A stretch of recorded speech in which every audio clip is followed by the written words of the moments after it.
अस्सलामुअलैकुम। शुरुल्लाह के बाबर का नाम से जो निहायत रहम वाला है। मैं हूँ राबी। आप देख रहे हैं राबी फूड सीक्रेट्स। कुछ रहे हैं बात रहे हैं। अल्लाह ताला आपके रिज्क में आपके माल में इजाफा फरमाए। अल्लाह ताला आपके खानों में जायका दे। आज हम बनाने लगे हैं बहुत ही मज़े का यमी सा मटर पुलाव। रमज़ान गुजर गया, हमने चावल नहीं बनाए, तो मैंने सोचा ईद भी गुजर गई है, चावल नहीं बनाए तो मटर पुलाव बनाते हैं बहुत ही मज़े का। तो आपने वीडियो को एंड तक देखना है ताकि आप मुझसे बेहतर और मज़ेदार से ये मटर पुलाव घर पे खुद बना सकते हैं। मेरे स्टाइल से अपने बच्चों को खुश कर सकते हैं। शुरू करते हैं बिस्मिल्लाहिर्रहमानिर्रहीम।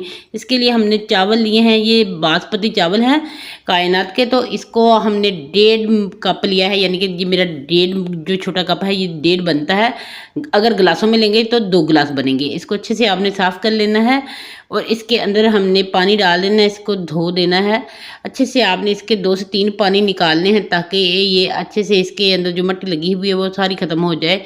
ये गंदला सा पानी हो जाएगा। देखें ऐसे हाथों की मदद से आपने ऐसे इसको हिलाना है, ज़्यादा ज़ोर ज़ोर से मसला नहीं है, नहीं तो चावल आपके टूट जाएंगे। तो इसको आपने पानी निकाल देंगे हम अच्छे से और इसको भिगो के रख देंगे इतनी देर के लिए कि आपने जितना आपने चावल का मसाला वगैरह बनाना है इतनी देर ही बस इसे भिगोना है, ज़्यादा देर नहीं भिगोना। कढ़ाई में मैं बना रही हूँ, आप चाहे तो इसको पतीले में भी बना सकते हैं। 1 कप मैं इसमें कुकिंग ऑयल का लूँगी और इसको थोड़ी देर गर्म होने देंगे। गर्म होने के बाद हम इसमें एक दरमियानी साइज़ का छोटा प्याज डाल देंगे कटिंग करके।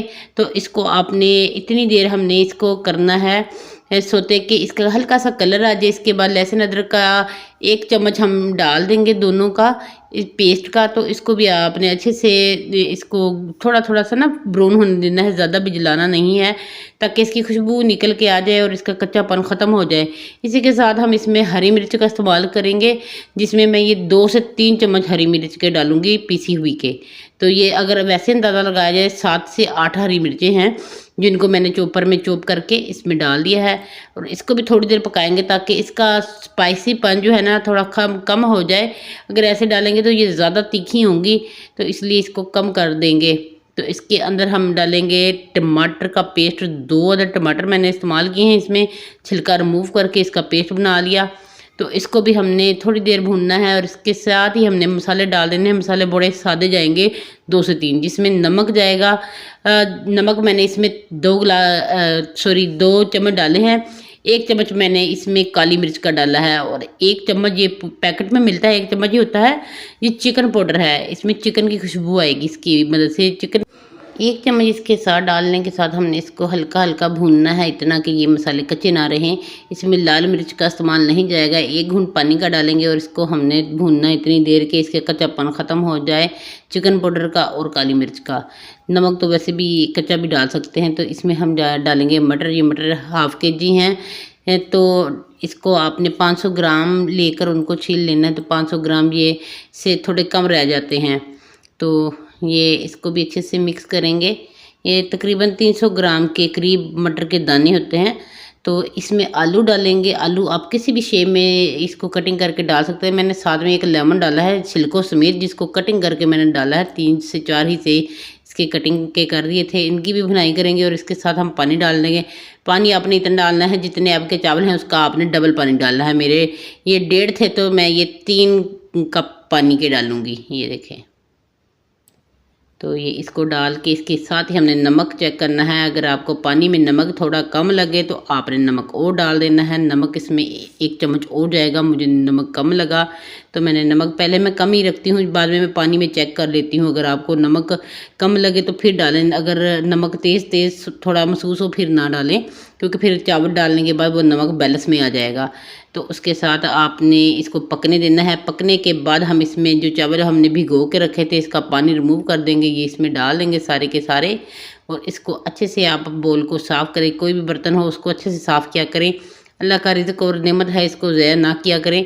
बहुत सारे लोग इसको खाने के लिए भी तरसते हैं, इसलिए इसको ज़ाया ना किया करें ताकि हर किसी की नसीब का और किस्मत का उसको मिल सके। हम ज़ाया करेंगे तो फिर रिज़्क की कमी होती है।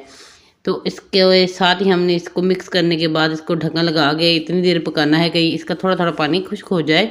चेक कर लें एक बार, इसको हिला लिया करें ताकि मसाले एक दूसरे से इधर उधर हो जाएं।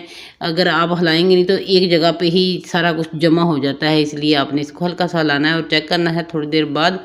तो ये देखें, ये ऐसी कंडीशन आएगी तो फिर से ढक्कन इसका ढक देंगे और इसका पानी खुश्क होने तक इसको फिर से हम पकाएंगे। ये दरमियानी आंच में पका रही हूँ मैं, तो पानी अभी थोड़ा थोड़ा रहता है तो मैंने इसका ढक्कन खोल दिया है। अब इसका पानी मैं यहीं पे खुश्क कर दूँगी ऐसे ही ढक्कन के बगैर, और इसको हिला लूँगी और इसके साथ मैं इस पर दम लगाऊँगी। दम मैं इस पर गीला लगा रही हूँ क्योंकि ये चावल ज़्यादा टेंडर नहीं है, इसमें अभी कनी रहती है, तो इसमें गीला दम जाएगा। आपने हाथों से मसल के देख लेना है कि आपके चावलों को कितना दम आएगा। इसको 15 मिनट का दम आएगा और मैंने इसको गीले पोने के साथ दम दे दिया, ऊपर वजनी चीज़ रख दी ताकि भाप बीच में से बाहर ना आए। तो माशाल्लाह आप देख सकते हैं 15 मिनट के बाद हमारे चावल बिल्कुल बन के तैयार हैं, खिले खिले से और बिल्कुल भी जुड़े हुए नहीं है। अगर पानी ज़्यादा डालेंगे तो ये चावल खिले खिले नहीं पकेंगे, ये जुड़ जाएंगे। तो ऐसे अगर आपको खिले खिले चाहिए तो आपने सेम रेसिपी को फॉलो करना है ताकि आपके चावल भी ऐसे ही खिले खिले से बने। बहुत ज़बरदस्त से, कैमरा थोड़ा दूर है इसलिए आपको नज़दीक से नहीं नज़र आ रहा कि ये कितने खिले खिले चावल और कितने बड़े बड़े हो गए हैं। तो माशाल्लाह से ये फूल के चावल कितने सारे बन गए हैं। तो इसको डिश आउट करेंगे और इसको हम आलू की चामी के साथ और साथ में इसके रायते के साथ, सलाद के साथ इसको पेश करेंगे तो बहुत मज़ेदार से हमारा ये मटर पुलाव बन के तैयार है। मटर आलू पुलाव, सॉरी। तो बहुत ही मज़े का ये पुलाव बन के तैयार हुआ है। कैसी लगी ये मेरी आज की रेसिपी आपने ज़रूर बताना है कमेंट बॉक्स में। खुश रहें, खुश रहने दें, मुझे दें इजाज़त अगली वीडियो तक के लिए। अल्लाह हाफिज़।